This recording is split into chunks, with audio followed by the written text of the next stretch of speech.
So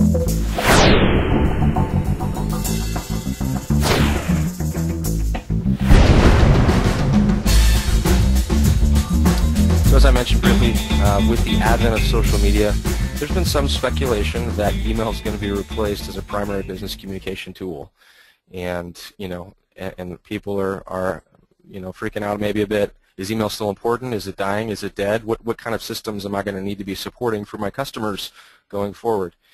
Well, Osterman Research, if you're familiar with them, they conducted a research survey among 191 members of their panel last month, and the survey was conducted with both IT-focused roles and non-IT roles, but primarily the IT-focused roles. About 85% of the survey audience were IT people, and about 20% of those respondents had 99 employees or less in their company. So really the SMB space was about 20% of those respondents. And the research shows here, you can see on this graph, that about 90% of those respondents think that there's going to either be no change or there's going to be more importance, an increase in the importance of email in 2011 as far as a business tool. So valuable information for us when we're considering what kind of technologies we're going to be supporting in the customer environment, and ultimately what we're doing to make our living. So the point here, really, the takeaway is the email's not going away, not yet at least. And of course, neither are email-borne threats, and I think that's probably implicit. So we're going to look at some of these, some statistics, how botnets work, and some specific examples of some bad emails. First, statistics, good old statistics. You can see based on the trending here since 2002, we're still seeing a lot of spam. Still seeing an increase of spam, really at an unprecedented rate of malware growth. And so it's often touted that about 97% or up to 97% of corporate email could be spam. That really ranges, obviously, from company to company, but there's a lot of spam out there. There's really more spam than ever.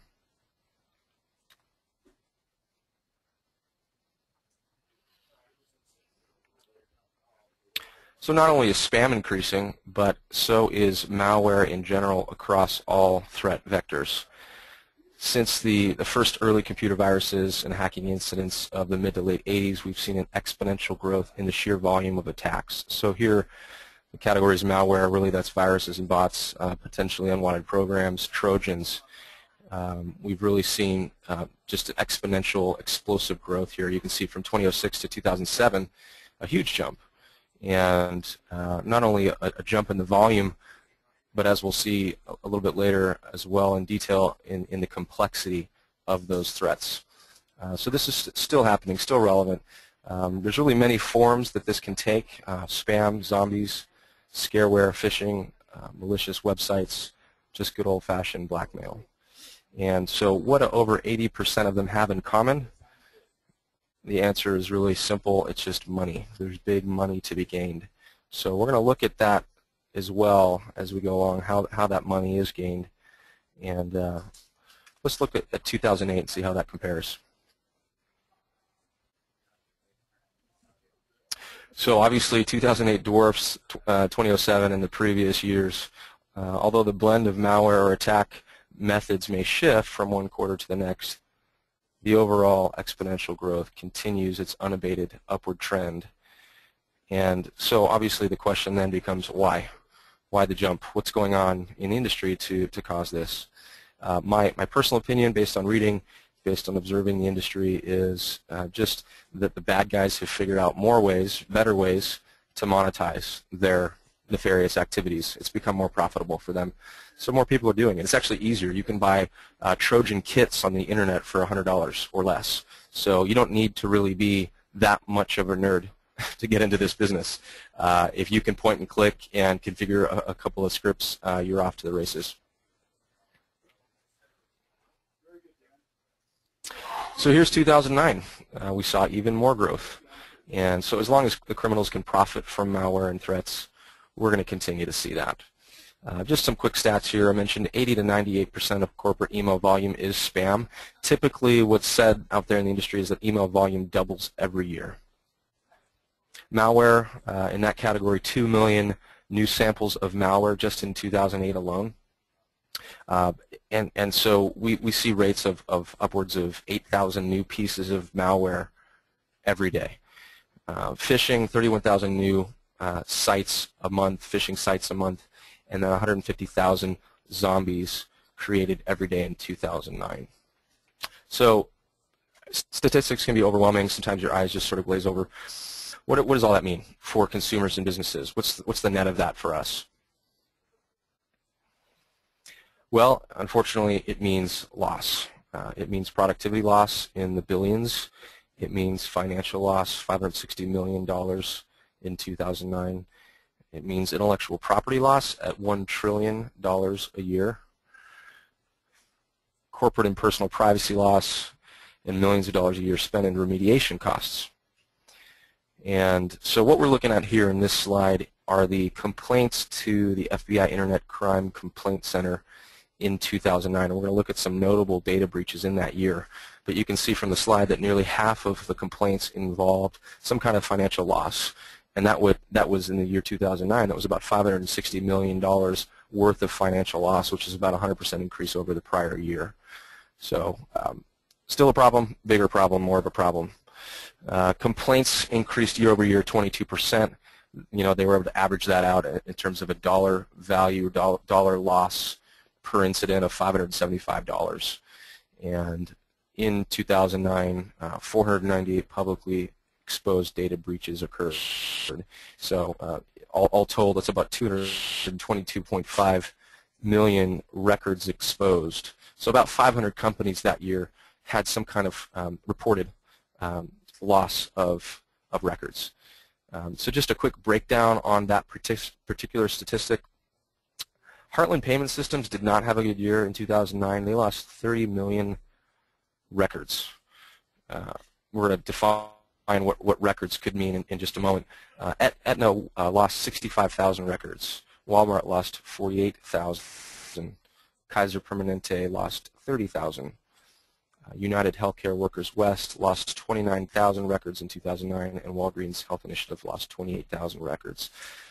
So these records could be a credit card number, which sells for about $30 on the black market, Social Security numbers, other like records which contain personally identifiable information, which really contributes to identity theft, of which there were about 10 million cases of identity theft in 2008. So I just want us to note here the prevalence of healthcare providers, which is kind of interesting in this list. You know, there's been a lot of talk, a lot of buzz about healthcare and that particular vertical, even in the MSP space, about that really being an area of growth during these difficult financial times. But there's a lot of exploits going on within that vertical as well. The problem with that particularly is that once the bad guys have this information, their next attack layer is even better. It's more believable because not only just know basic personally identifiable information, but they know your health provider. They might know your medical condition and that type of information, which makes exploits more believable. And we're going to look at a scenario in just a bit where we kind of see what happens in those cases. So really the net of it up to this point is that we can see that malware is increasing. We can see that it has a huge cost. But what we want to look at now is how the bad guys actually pull this off. How do they distribute this malware?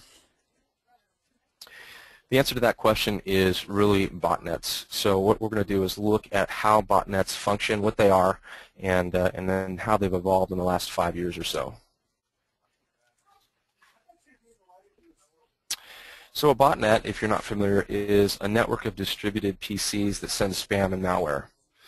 And they're controlled by a bot herder. It's an actual name that they're referred to as, from a centralized command and control system. The directives of a botnet are threefold. The first is to expand the botnet, to reproduce, to become part of the botnet cloud or the botnet Borg for you Trekkies out there. The second directive is to send spam. And that spam is really sent on behalf of those that would rent space from that botnet provider. And then the third directive is opportunistic information theft through keylogging and screen scraping. So in 2005, our kind of first generation botnet there was a single command and control, which is really a single point of failure. It's a single-headed snake, if you will. If you can take that out, you know, in topology speak, it's a lack of redundancy, and so if you can take out that single point of failure, you've taken down the system, and therefore the bad guy's ability to earn revenue. And so, as we all do in the technology space, we want to build in redundancies, and so that's what happened for the bot community. So around 2008, we saw some evolution of how these are architected, and really they adapted from a single-headed snake to a multi-headed snake, so that taking out the command and control was no longer detrimental to the botnet. So why did they change? Well, in the Makolo ISP raid in 2008, we saw 3 of the world's largest botnets busted. That Makolo ISP was harboring a lot of the infrastructure for those botnets, and we basically saw a huge reduction in spam, 60 to 70% of reduction in spam overnight, essentially when that happened in 2008. They also changed because new vectors became available, targeting social media, posting to blogs, using SMS messaging, instant messaging, really anything that has CAPTCHA, which is pretty easily crackable. So I mentioned briefly that we saw that huge reduction of spam. You know, there was a major command and control facility that had been shut down, and so it really orphaned millions of those machines, and at least one of the botnets never recovered. And so they upgraded to this kind of multi-headed snake. So that was 2008. Just really 2010 and beyond, botnets continue and will continue to change and to adapt. It's not unlike an arms race. You know, spammers get the leg up, and then the anti-spammers get a leg up, and it's just constantly cat and mouse. So now what's happening is social networks are being used as the command and control because they're free for the bad guys, difficult to track, and they have little to no risk. So instead of the bot herder investing in his own infrastructure, paying for that infrastructure, maintaining that infrastructure, he's just going to open up a Twitter account and have 100 standby accounts ready to go should Twitter discover that this account has been shut down by that provider. And those disparate bot nodes just know to check into that second-in-line Twitter account if this one's shut down. So free for the bad guys, difficult to track, little to no risk. It sounds like a pretty good solution for the bot herder. So currently there's about 4.5 new bot infections per month. So that the growth rate of the botnets around the world are really growing by 4.5 million new nodes per month. And again, if you want to get your message out there as a spammer, you just rent time on this botnet, you rent a piece of their infrastructure, and you'll probably get a pretty good return. I'm not going to go into statistics about comparing spam effectiveness versus kind of direct mail, but it is much more profitable and much cheaper to run a spam campaign. And people actually do click on those links, and they do buy. So what I want to do now is just kind of transition, and I want to look at what do some of these attacks look like. What would an end user expect to see? And then I want to talk about converged threats. So a converged threat is really the convergence of multiple threat vectors in a given exploit. So back in the day, you know, when you had email-borne threats that were essentially push technology. If I'm a bad guy, I'm gonna attach a virus payload to an email. I'm gonna try to push it to my intended victim, and of course, antivirus would then write a definition for that file to react to that file. But essentially, it's a reactive technology. And the good guys, the AV community, got really good at blocking that. And so again, the bad guys adapt. And they adapted so that the payload in the actual email itself is not malicious. It's pretty benign. Maybe it looks real. So here's an example of a LinkedIn email spoof. Looks pretty legit. There's no virus payload in this email. I don't know about you, but I'd probably click on it. Looks pretty real. And so then what begins to happen is, instead of relying on a push mechanism, the bad guys are simply tricking the user or social engineering the user to willingly use their four-finger click on the mouse, and then download or pull that threat into their environment. So I'm pretty active on LinkedIn. I really like it a lot, and I'm just going to go ahead and click on this link. And what happens then is I'm redirected very briefly to this site where the Zeus banking Trojan infects my machine. Probably not even aware that that's happening at the time, because very quickly after that I'm just redirected to google.com. As an end user, hey, I don't really know what just happened. I'm at google.com. Something funny happened. I'm on with my day. I'm not thinking much about it. Next time I go to my bank to do some online banking, though, I have the Zeus Trojan on my machine now, which is really a password stealing Trojan. It's key logging those keystrokes. So I'm going to enter my username and password at chase.com, and now my credentials are stolen and up for sale within hours on the black market. So really, how do you stop that? You break the chain of events which began with that spoofed email. Another example for you, another converged threat. Looks like an email from Twitter, no? We'll see. Let's click on it here. Let's see what we get.